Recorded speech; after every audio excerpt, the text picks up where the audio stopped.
Hi, my name's Bonnie. I'm 19 years old and I'm from New Zealand. I'm currently living in Wellington and I recently started a social enterprise called Indigo and Iris. And Indigo and Iris is an organic beauty company with the mission of curing treatable blindness in the South Pacific. So I got involved with this last year when I went to Vanuatu, which is a really small island in the Pacific with a population of around 270,000. And while I was there, I met a lot of people whose lives have been affected by treatable blindness, often creating a cycle of poverty, which can be cured with $25. So when I came home to New Zealand, I really started to seek out ways that I could work on this issue that I've become passionate about. And I encountered social enterprise, and then I did an accelerator program here in Wellington called Live the Dream. Yeah, so that's kind of how my journey in startup got started.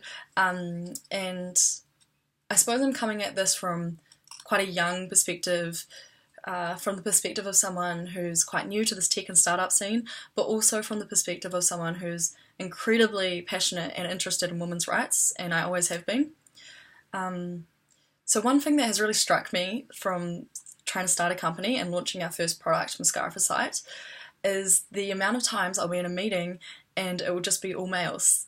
And this really reminds me of the study done in the US actually on CEOs, and it found that there are more CEOs called John than there are all women CEOs put together in the States, which blows my mind. That is insane. And I don't think it's because Johns are geniuses. So from being incredibly interested in women's rights and feminism and gender equality, one thing that I have learnt is that all of these issues are really interconnected, and so it is my belief that this issue around gender equality within tech is actually just part of a bigger problem. The underlying bias we have against women, specifically in leadership roles, the way we structure our companies, our societies, our governments to disallow women from, thriving, from growing, and even from participating. However, I do think there are things that are really unique to tech. For example, the way tech influences the rest of the world. It provides so much more than Netflix and Apple updates. It's actually a provider of ideas, innovation, and importantly, culture. And I've actually seen this in a study that happened in 2012 in rural India. So they were trying to see what the most effective way to promote gender equality was in the rural Indian villages. And it wasn't the UN going in and doing their big programs around gender equality, and it wasn't NGOs really advocating for girls' education, although these really made a difference. It was actually tech and television that made the biggest difference and was most cost effective. So what would happen is people in these villages would watch these soap operas and be on Facebook with the rest of the world and see women leaving their houses, see women with jobs, and that became cultural norms in their villages, which I think is incredible.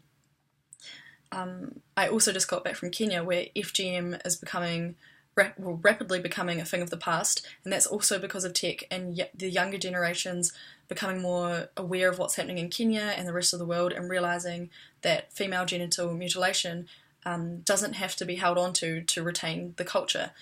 So that was really awesome for me to see firsthand. Another example is foot binding in China. So these issues highlight that many things within gender equality, FGM, child marriage in India, etc., are and can be generational issues.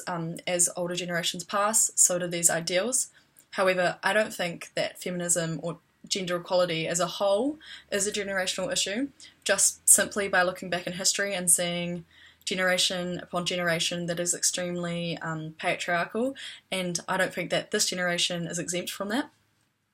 So we need to be extremely proactive in adopting a range of different strategies, policies, structures to really create a society in which all women are well represented and welcome. And I think tech is in a really powerful position to do that. Tech is an equalizer just by nature. You've got a device, you've got internet, you're equal, you're on the same playing field. And I think that now needs to be the same for the women within the industry too. Thank you